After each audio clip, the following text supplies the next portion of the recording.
Good day everyone, my name is David from Hybrid's Backyard and today we're going to talk about Cyberpunk 2077 in a 5-minute review. So first of all, did I play it? Or did I just rush through just for a 5-minute review? Well, based on my Steam account, I have 146 hours under my belt. I think it says a lot about the worth of this game, but well, even long playtime doesn't mean that the game was any good. So how did I feel about it? I thought it was fun. It was well worth it for me. I enjoyed every moment of it, except for some bugs.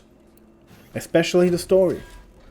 Likeable characters, good stories, conversation were realistically made. I honestly could have gone for a conversation simulator and not have been bored with the game if all the conversation were as meaningful as the story ones. Multiple optional main story made the entire thing interesting to go through, and there was enough side stories to keep me occupied for dozens of hours. Though, honestly, there was so many that at some point I got tired of doing them.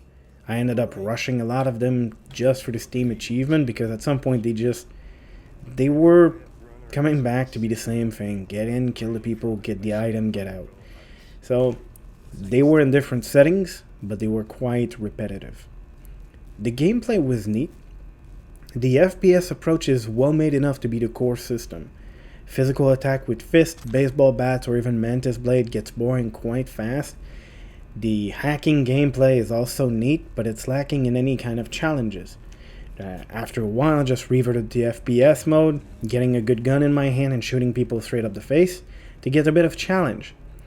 Hacking from the shadow was so easy that the game was basically a walking simulator where people would just fall around me like I was pestilence itself. Which brings me to AI. Honestly, that's a disappointing part. You can just walk around and kill people without any issue. If you're built in stealth, they barely know you're up their faces while having the gun under their neck. If you're hacking people, they just die and barely anyone reacts. The difference between easy and hard difficulty is just that the NPC deals more damage to you. Everything else stays pretty much the same.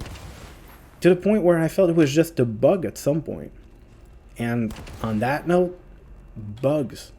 Bugs everywhere. From sound breaking to your ears to cars spawning in your face and subtitles burning themselves to the UI. You'll be served. Nothing game breaking for me personally, but the immersion breaking at its finest. Performance was so bad when bugs were around that looking at the CDPR recommended spec, it was just a waste of time. Just go for high end and you'll be served. My first PC was good enough for 1080p high at 60 FPS based on their chart, and I ended up at 1080p low settings, barely holding 40 FPS. Only when I got my hand on a 3080 RTX 3080 did I get some stable 60 FPS with max setting. And then again, sometimes the game would just randomly lock me at 40 FPS, which a simple game reboot would solve, but it was still annoying as hell. The game world seems to be the biggest culprit for performance. It's just too beautiful. Get yourself RTX on, and you can feel the love that the people at CDPR had when they crafted this entire world. It was so nice to look at. You could just find yourself stopping randomly and watching it for a bit. You'll get it straight away. Even the freaking desert is a sight to behold. Now, I know that most of what I said didn't sound very positive. But honestly, I enjoyed my time with the game and I look forward to the expansions and the bug fixes. If anyone asks me if the game is worth it, the answer is yes. But at full price? No, it's not. Wait for a discount and you'll be well served. Otherwise, wait for a version with all the expansions in a year or two and you'll get a neat experience. Well, that's pretty much all for me today. Thanks for watching. Remember to share, like, sub. See you around. I'll show you a few net running tricks.